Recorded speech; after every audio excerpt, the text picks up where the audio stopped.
Good morning, everyone. My name is Frank Prohaska. I work here in the laboratory of Secop in Flensburg, and today I would like to show you how to remove a compressor from a system and replace it with the newest generation, the BD Nano. And for that, I'll walk you through each step.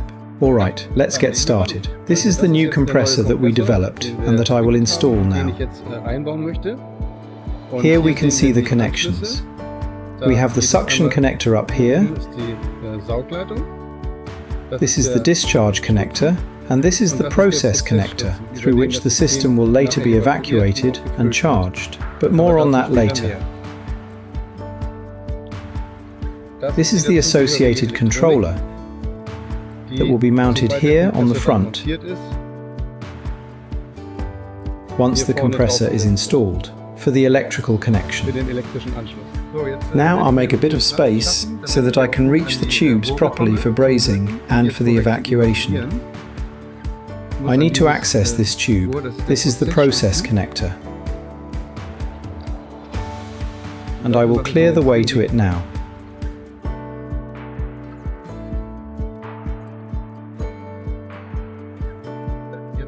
Just like in a good cooking show, I've prepared something in advance. I've exposed the machine compartment so that I can easily reach all the tubes that I'll have to braze. Now we will evacuate the refrigerant from the system. For this, I have piercing pliers, which we'll use to access the process tube and pierce it to evacuate the system.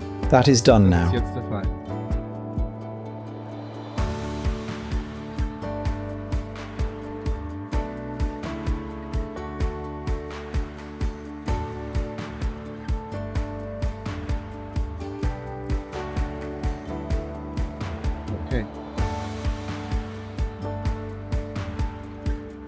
Now that I've evacuated the system, I can check it, and I can hear that we already have a vacuum.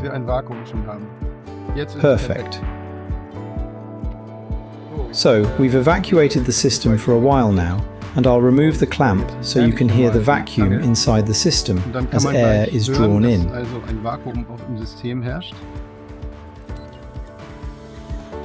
You can hear how the surrounding air is being sucked into the system. This is important because I'm going to use a flame now, and if there were still flammable refrigerant inside, that would be dangerous. Now I know for sure that all the refrigerant, in this case R134A, has been removed. The next step is to unbraze the compressor.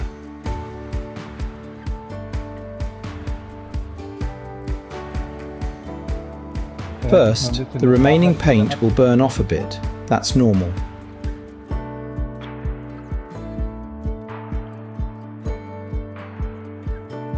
Okay, the first step is done.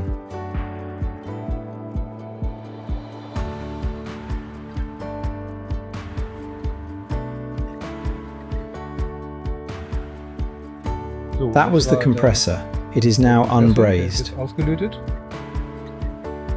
I've removed the compressor, and the next step is to remove and replace the filter dryer as well.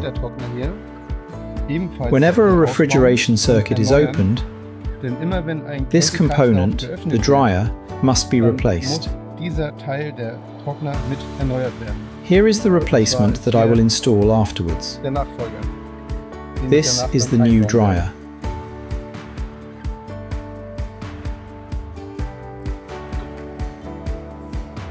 I have now unbrazed the filter dryer from the front of the condenser, at the end of the condenser.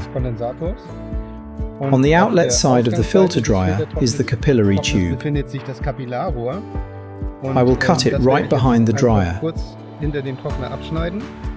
If I unbrazed it instead, there would be a high risk of cracking this delicate section. That's why I cut it using a special capillary tube cutter, which ensures that the tube remains open. You can already see it nicely here. The cut has been made and the tube remains open. Here you can see again that the capillary tube is open after being cut with the special tool. I'll braze it in at the very end. I'll push it approximately this far into the cut tube, so I don't accidentally seal the capillary tube while brazing. That way, no filler metal can flow inside. To be safe, I push it a bit deeper inside. I'll do that last, because the system must first be sealed on the compressor side. The last step will be to open the new dryer and braze it into the system.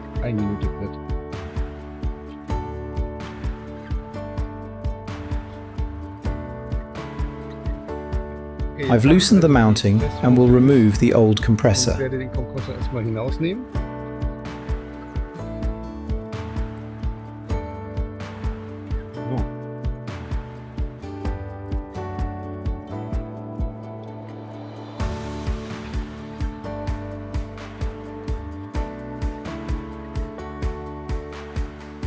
Now that I've removed the compressor, I'll prepare the new one by installing the supplied rubber grommets.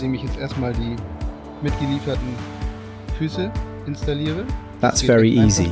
You simply screw them in.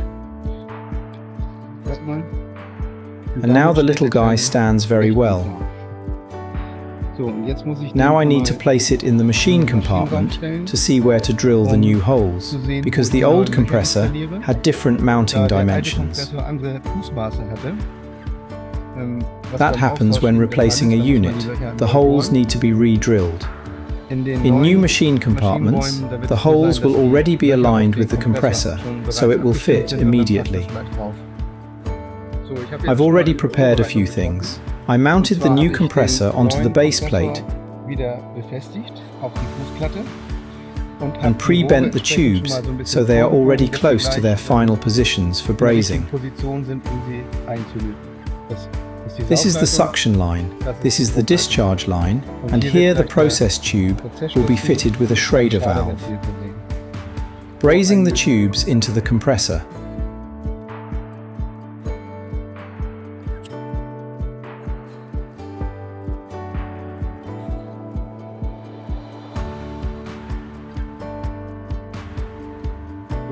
The tubes are brazed in place, and now the last step is the charging connection, the Schrader valve, which I will attach here to the process tube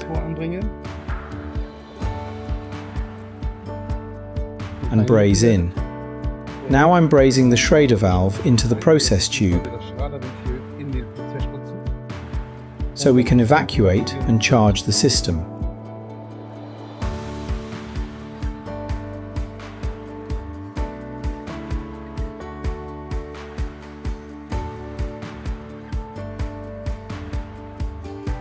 Next comes the dryer, but I still need to prepare it. Now that all tubes on the compressor have been brazed and the Schrader valve is installed,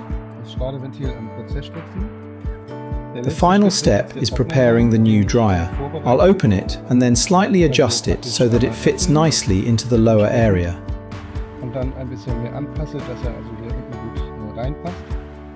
Then I will braze it in place.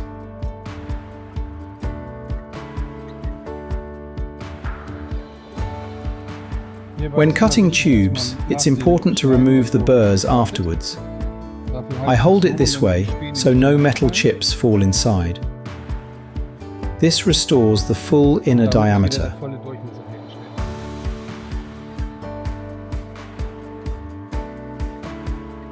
Now I've pre-bent the other end so it fits properly, and I'll open the other end as well, the end where the capillary tube will go in.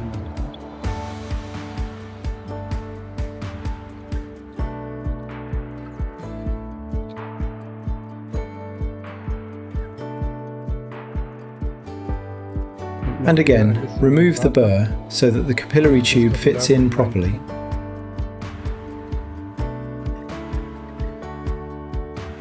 Now I insert the capillary tube, but first I check again, yes, the opening is fine, and feed it into the outlet side of the dryer. I make sure that it goes in a bit deeper, I'll show it again, so that during brazing I don't accidentally seal it. since the capillary effect would draw filler metal inside. Now I place the dryer here. Onto the condenser outlet. Then I will braze it in. Now I begin brazing the capillary tube using Silphos brazing alloy, because we have copper on copper here. Silphos is the best and easiest option for that.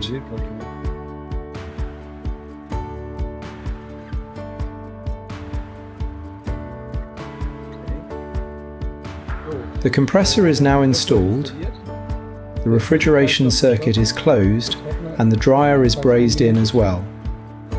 Now I attach a special valve at the top.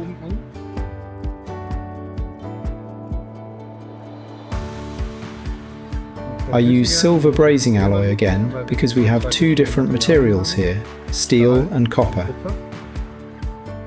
For that you need the silver-coated filler metal with flux.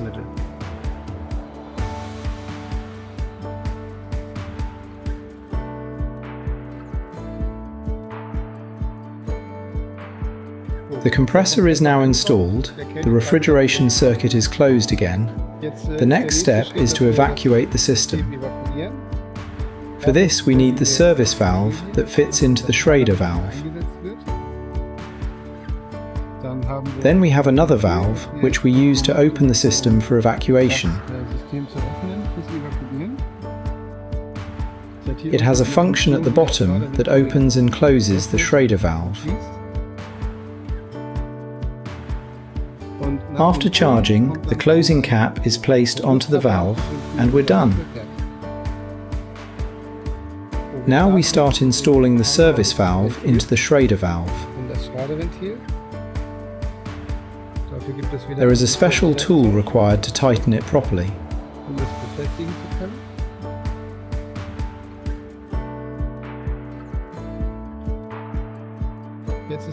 The valve is now installed. Now we can use the service valve together with this second valve,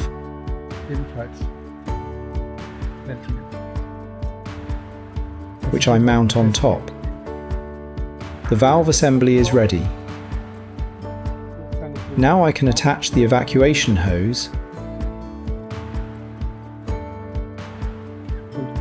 and open the path to the system by screwing in the valve to open the Schrader valve.